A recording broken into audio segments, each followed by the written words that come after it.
Hey everybody, this is Modern Refugee. I want to share one of my plans here for my prepping in 2025, and it's going to revolve around food production. I do a lot of gardening and that kind of stuff, and we do have an apple tree here. And I've showed you guys that apple tree in different videos, and how we do, how we preserve the bounty of that apple tree, whether it's cider or making hard cider or making applesauce, whatever. But when we first moved into this house, that apple tree was basically neglected. And I've done what I could, buried some fish around the trunk on that guy. And I make sure that it's watered in the really, really dry parts of the year.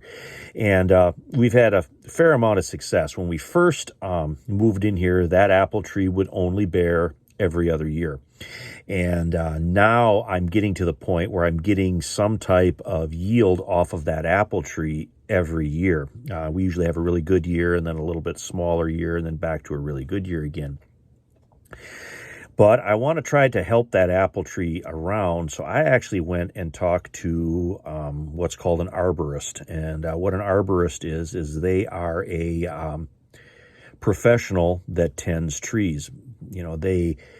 They know more about, and I grew up in the woods and I grew up around fruit trees and that kind of stuff, but I can only begin to scratch the surface of the knowledge that these arborists have on these trees.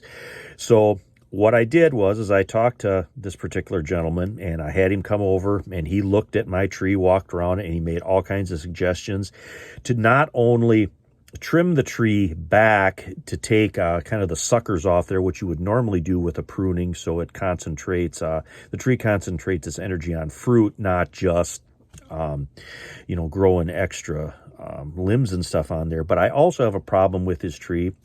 It's underneath the power lines, and the utility company has tried multiple times to cut this tree down, and I absolutely refuse because we use those apples and stuff off there. It's a constant back and forth.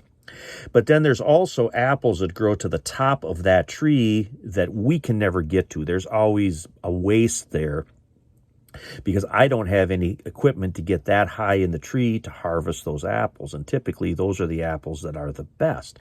So the other thing that I asked him was not only to trim that tree, take out any dead wood that's in there, because if you have dead wood in a tree, that could promote disease and that could get into the living wood of the tree and could possibly, harm or even kill the tree. And I want this tree. This tree is, part of our food production, part of the family, as it were. And but I would also like him to bring that tree kind of down so those branches are lower so we can access those apples. And even if it's just to give those apples away, I don't want to see those apples go to waste.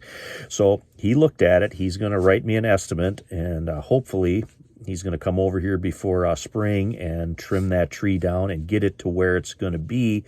So it's going to produce some more fruit for us, maybe give us fruit every year on a regular basis. It's going to be better so we can actually access that fruit and make it better all around for the tree. That's my hope. And I don't know if a lot of people out there have even considered an arborist or what they do, but like I said, for this one particular tree here, even if I have to spend a little bit of money, if it increases our yield and I can get more bounty off of it, and I can, like I said, I don't want to see those apples go to waste. If I can share them out with neighbors and friends and other people in my group and stuff here, I would like to see that take place. But anyway, just wanted to share that with you guys and mention an arborist and what they do. And that way, if you guys got orchards or anything, or individual fruit trees even, that you want to help along and maybe get to produce more fruit for you, you can look up a local arborist and maybe they can help you out as well. But anyway, this is Modern Refugee. Appreciate all my subscribers out there, and I hope you all guys always get something out of my videos. You guys take care.